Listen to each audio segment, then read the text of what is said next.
Live from WRAL News Headquarters in Raleigh, your number one source for local news. WRAL News, coverage you can count on. Saturday snow chance is starting to trend up for parts of the eastern U.S., including North Carolina. We'll show you when we expect to put some numbers on the map coming up in a few minutes.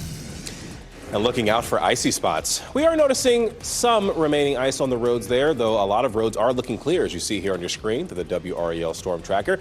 We'll talk about the areas you should be looking for. Verdict watch. Jurors in the Isaiah Ross trial return to court today. The timeline for a decision in this double murder case.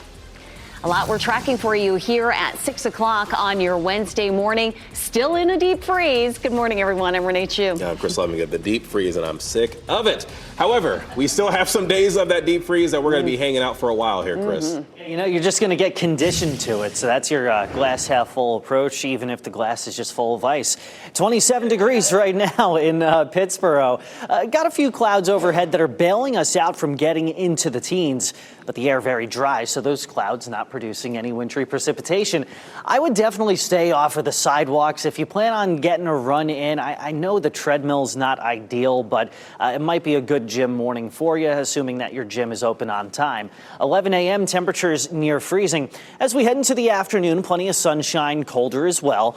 Little bit of a breeze, but nothing you can't handle, especially compared to the past few days. High temperatures making it into the upper 30s. So this is the cold and calm before another weekend storm, which is looking likely as we head towards Saturday. Now, I will say the thing about this one is that we're not expecting freezing rain. It looks like it would be more of a snowmaker just because of how cold we are, with perhaps some lingering effects into Sunday. So here's what we know about the system. The forecast models, they're showing a system near the East Coast that would send moisture back into our cold air, hence the reason why we're saying the snow chance is going up. But 3 to 3.5 days ahead of time, those models are struggling with the finer details. So we probably won't put numbers on the map until tomorrow, but we'll show you how things are trending in a little more detail coming up in a few minutes. Ken?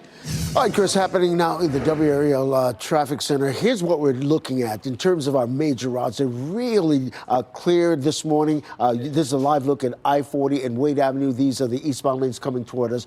But it's those neighborhood streets that we're really concerned about. Take a look at some video with the help of the WRAL Storm Tracker earlier this morning. This is in a neighborhood just off 6 Forks Road. And this is where we're seeing those icy patches that we're really concerned about. So if you're in one of those neighborhoods, just be mindful of that as you get ready to head out. But again, all the major routes, major secondary roads, all clear this morning. We're not seeing any delays also on any of those major routes. US 1, sort of a 1-minute delay coming in from Wake Forest and US 1, but all those other routes delay free. You're getting ready to head into the car. Tune us in on the radio, 101.5 HD3. Parents, we are also monitoring school schedule changes for districts here locally. Wake and Durham schools are among those that will have remote learning again today. Lee and Moore County will have a 2-hour delay, and Mecklenburg County schools in Virginia will be closed.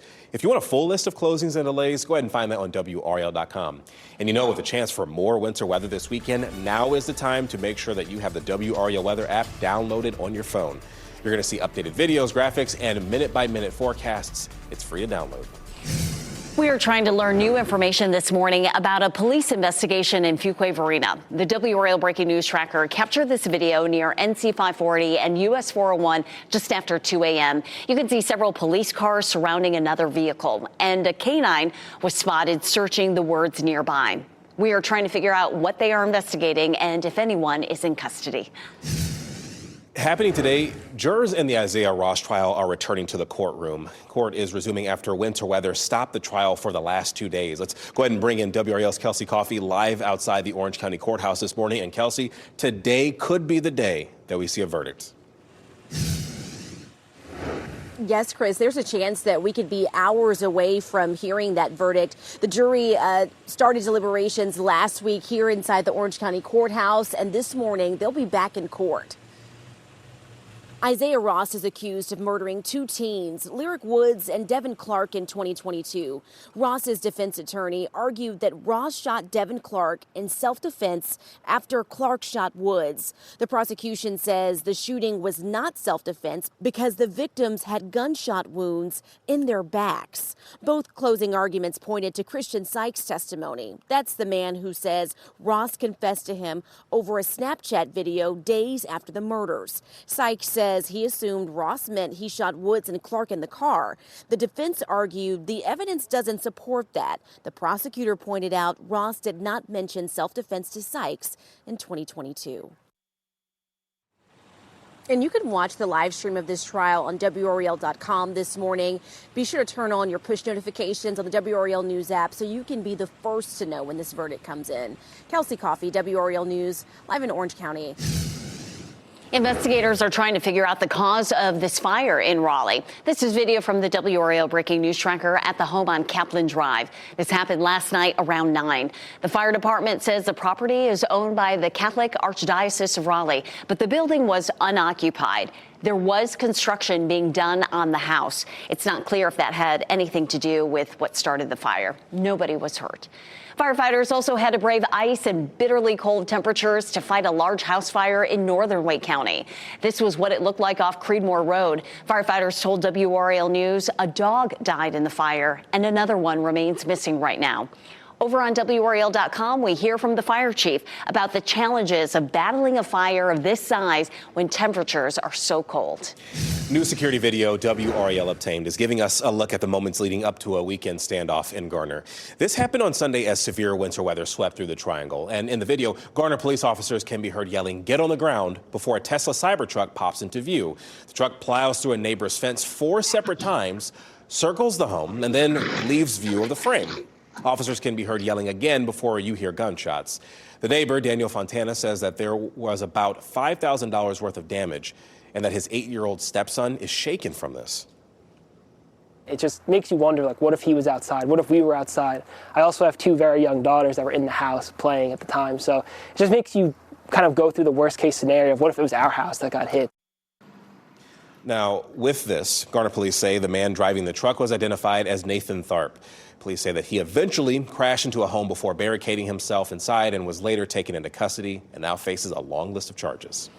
The Buddhist monks will be leaving North Carolina today. They will be leaving Warrenton this morning on their way to Gasburg, Virginia. Their time in our state has left a meaningful impression on everyone who has crossed their path, especially for this family from Wake Forest. They drove to North Raleigh to see the monks walking. When the monks approached the family, they spotted 9-year-old Vincent on the side of the road, and they walked over to him. This was huge, not just because of the spiritual significance of the bracelet they gave him, but because Vincent has autism and is nonverbal. WRAL's Ashley Rowe talked with his mother about the experience that has been viewed more than 1 million times. Having that moment with our family, surrounded by our community and the monks, it was just a really beautiful moment to experience and to share our story and to even add, for him to tolerate that and kind of just being in that moment together was pretty spectacular. A moment of true connection. Samantha Bray posted this video to her Facebook page, and the Walk for Peace shared it as well. Happening today, the UNC Board of Governors will be discussing a new proposal to raise tuition across the state. In-state undergraduate students will see their tuition rise by about $125 a year. Out-of-state students would see a nearly $1,000 hike, and this would generate nearly $50 million in revenue across the 16 schools in the UNC system. Several schools have already approved rate hikes, including NC State, UNC Chapel Hill, and UNC Greensboro. But a final vote on that proposal is not expected until next month. Also happening today, the North Carolina Department of Public Instruction is launching a new school choice campaign. This is part of National School Choice Week. The new campaign is called Find Your Fit, Build Your Future. It's aimed at showcasing the different tuition-free programs that North Carolina offers. And that includes programs like magnet schools, charter schools, and early colleges. The announcement is expected to come at a news conference this afternoon. Your time is 6:08 this morning. Staying off of the ice. Ponds and lakes are freezing over during this cold stretch. We'll talk about the warning from a park ranger here in North Carolina after a tragedy in Texas. Flying danger. A chunk of ice goes airborne from a moving vehicle, hitting the car behind it. The message from the driver on the receiving end. Especially with how cold it is out the door this morning. Temperatures in the low to mid 20s for a lot of you, but by this time Saturday, it could be in the low to mid 20s with some potential snow. We'll show you where we stand on that potential and when we expect to put numbers on the map coming up.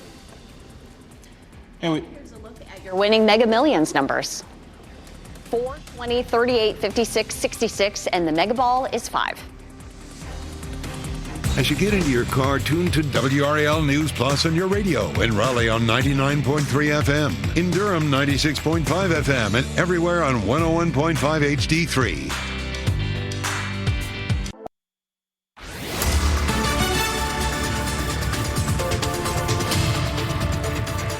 6:12 this morning, we've got some high-level clouds overhead that are preventing us from getting into the teens widespread, but it's cold enough with temperatures in the 20s. A live look over North Hills where we've seen some slick spots, according to Ali Cadlabar. She's spending the morning in the WRAL storm tracker.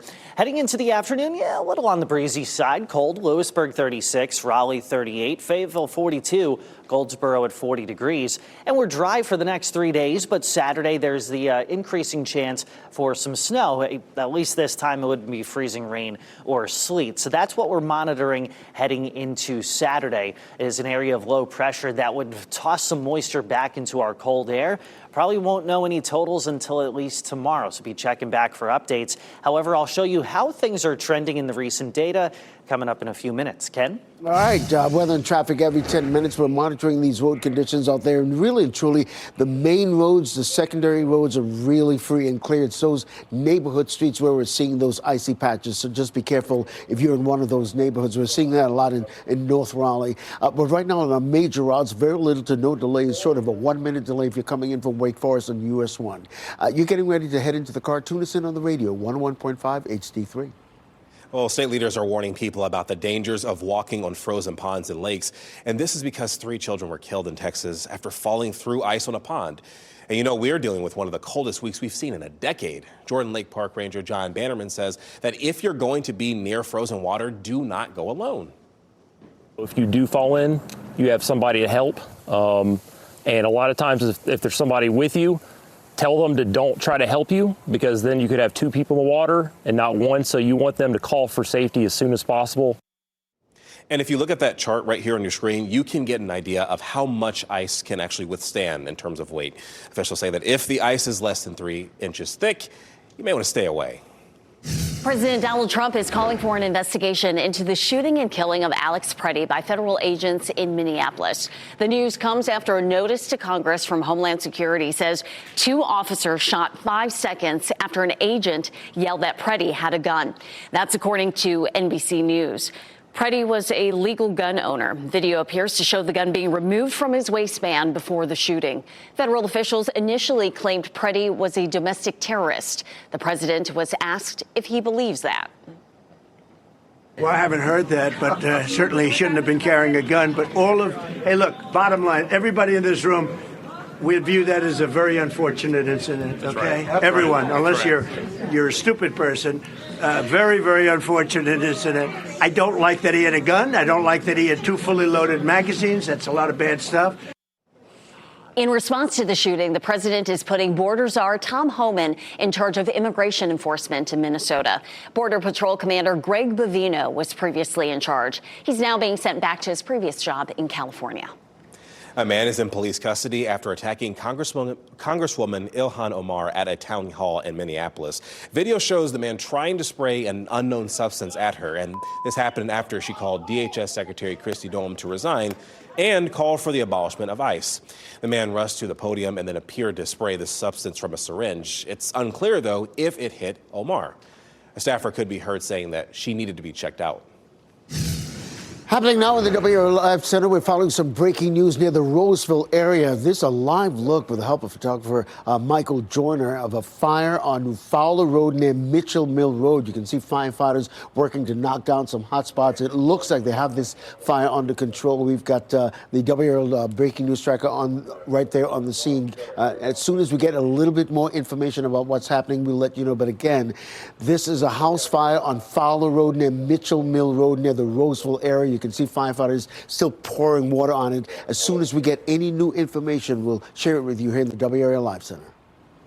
A Youngsville mother is warning drivers after ice from someone else's car smashed into her windshield. I want to show you the photos right here that Kate Wall sent to us. Her husband sent them as well. And she says that she and her 2 kids were in the car. They were coming back from her daughter's gymnastics class yesterday. And then Wall says ice came off the roof of an oncoming car and hit her windshield and the front grille. She says it happened so fast she could not avoid it. Those sheets of ice are very dangerous, and it could have easily come straight through the window and killed us. So I'm fortunate to be here. And the other driver did not stop, so Wall's insurance will have to cover the damage. As she says, that can all be fixed, but what she really hopes is that people hear her message that you should probably check the ice on your vehicle before you drive. This was something you were just talking about quite literally yesterday, Chris. Yes, you were very urgent about it because people, I'm going to hop in the car, I'm going to leave. But this could be deadly for someone if you don't take care of it. The thing is, I covered weather in the mountains of Tennessee and Virginia for 10 years. I've seen it happen so many times, and it takes 2 minutes. If you're able-bodied, get it off the top of your car. Knock it off. Pretty simple, right? All right, let's go ahead and take a look at what's next. These next few days are going to be dry but cold. As we head towards Saturday, the snow chance starts to come up for us, but at least this time it's trending toward more snow and not really a mixed bag. So let's show you why. Here's the storm system that we're tracking, and this is just one piece of it. If you follow me on Facebook, I actually talked about there's 3 pieces to this that make it kind of challenging, right? So we know that this area of low pressure sends moisture back toward us and into our cold air. That's why the snow chance goes up. But because there's those 3 pieces, the forecast models struggle with the finer details, which is why at this point in the game, we don't put exact numbers on the map, but we can give you this to at least hold you over that the recent trends in the forecast data show the possibility, if not the likelihood, of an inch or 3 inches of snow. This would be light, fluffy, and powdery and wouldn't lead to power outages, but the odds of 6-inch or 12-inch snowfall totals are quite low for the time being. But we'll post updates as we get a little bit closer. I would imagine our first call map would come out at some point tomorrow. Video, text, graphics on the WRAL weather app. And again, at this point, thankful that if anything, it would be snow and not that freezing rain or sleet mix, because here's the bullet that we dodged. In Oxford, Mississippi, and in the Tennessee Valley, they're having to use helicopters right now to get some of the ice off of the power lines, or also repairing power lines as well. Oxford, Mississippi is just in bad shape. So we're thankful that we dodged that bullet, but certainly hoping that they get their feet back on the ground here pretty soon. Let's bring it back to the right here right now with something more positive. Let's head to the East Coast here. Beaufort is looking beautiful with that sunrise this morning. So definitely choosing to view the positive there. Roanoke Rapids, Fayetteville at 22, Raleigh and Durham at 27, Wilson and Rocky Mount at 25 this morning. Looking ahead to your lunch break, probably not eating that outside. Temperatures in the mid-30s with highs today making it into the upper 30s in Raleigh at 38, Benson 39, Clinton 41, and Fayetteville at 42. So a fairly similar feel to what we had yesterday, and more the same through Friday. So ahead of Saturday, prep as you see fit. We're going to be dry for the next 2 to 3 days, and then even after Saturday, dry for at least the following 2 to 3 days. Ken? All right, Chris, checking the morning commute here in the WRAL Live Center. Give you this live look at I-40 and Carytown Boulevard. Traffic flowing at a nice steady clip in both directions, and that's what we're seeing on all of our major routes in terms of how clear the roads are, including those secondary roads. It's those neighborhood streets, some of those neighborhood streets, we're still seeing those icy conditions. As we widen out the view, give you a live look at our map this morning. Very little to no delays, short of a 1-minute delay coming from US 1 out of Wake Forest, but that's not going to make you late this morning. All those other major routes, I-40, US 1 North coming out of Apex, delay-free at this hour. You're getting ready to head into the car. Tune us in on the radio, 101.5 HD3. Ken, thank you. Belichick snubbed the vote breakdown that kept the legendary coach from being a contender for the Pro Football Hall of Fame. And eligibility in question. Why the State Board of Elections is trying to decide on the future of a U.S. Senate campaign in our state. If you see breaking news, have a story tip, or take video or pictures of the weather where you are, please report it to us. Go to WRAL.com/report it to send your video, pictures, or tip to our news team.